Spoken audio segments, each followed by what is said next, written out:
Sampurasun palawargi sedayana ye palawargi ajam-jam ayeuna nuju di Alpa sata ieu urang meser miricis ta ieu miricis nate palawargi tuh tinu gambarna jigana mantep pisan palawargi urang godogeun ayeuna mah yeuh si ieuna beh buru-buru urang dihabak gitu tah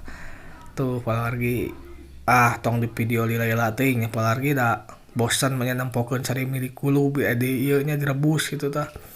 orang langsung weh gitu dah ieu jadina teh tah kieu palawargi tuh palawargi ngan asa rada aya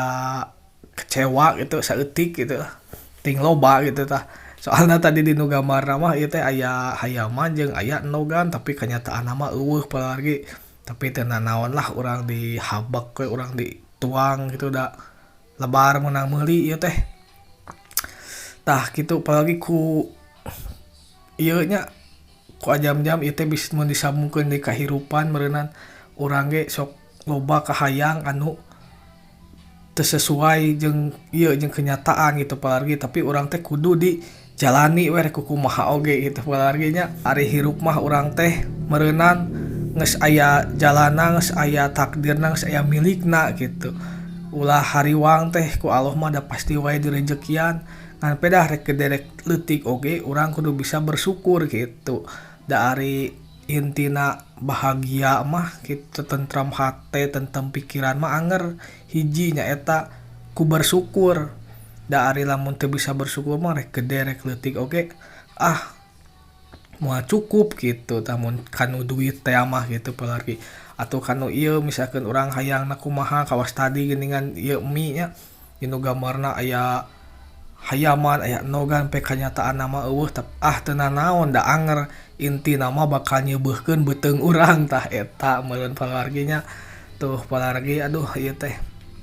sabenerna mah nahan lada tuh ieu ge lada tapi terus we da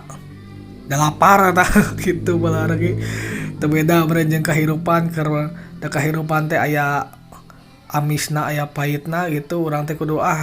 habak we gitulah urang lurus we gitu rek pahit rek amis oge nya eta teh kudu bersyukur teh gitu palawargi dari hirup mah rek bener komo salah gitu da anger gitu diomongkeun mah pasti salah wae gitu terus teh urang teh tong poho di Sunda mah loba kabudayaan loba kasenianna urang teh kudu bisa ngamumulena gitu palawargi nya lebar lamun teu dimumule mah tah gitu palawargi da mun teu ku urang rek kusaha deui tah kitu palawargi ieu ge ajam-jam ge ayeuna pan ngagarap tarawangsa pokona mah rame gitu sok merapat ka darerieu lah urang tarawangsaan palawargi ieu salami ieu nyieun video tah aya nu noong wae tah ieu si Tamtam ieu teh bageur pisan teu ngarewong nya palawargi hatur nuhun palawargi cing sarehat pokona mah.